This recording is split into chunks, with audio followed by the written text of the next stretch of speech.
জামায়াতে ইসলামীর আমির ডাক্তার শফিকুর রহমান বলেছেন, সংস্কার ও বিচার নিশ্চিত করেই নির্বাচন দিতে হবে। নির্বাচন প্রশ্নবিদ্ধ হলে জনগণ মেনে নেবে না।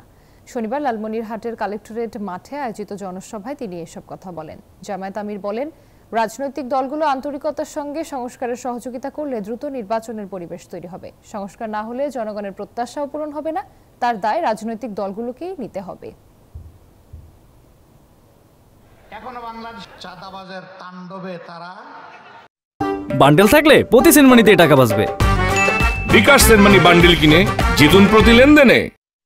এবারের ডিসেম্বর থেকে আগামী বছরের জুনের মধ্যে ইলেকশন হবে। আমরা প্রধান উপদেষ্টাকে বিনয়ের সাথে বলবো, আমরা ইলেকশন চাই, আমরা সুষ্ঠু নির্বাচন চাই। আর আমরা চুরি চামারি, কালো টাকার পেশি শক্তির প্রভাব যুক্ত নির্বাচন দেখতে চাই না। এই জন্য নির্বাচনের জন্য অবশ্যই সমতল মাঠ তৈরি করতে হবে। এই দায়িত্ব পালনে আপনারা আমাদের যত ধরনের সহযোগিতা চাইবেন, সকল সহযোগিতা দেওয়ার জন্য আমরা প্রস্তুত রয়েছি।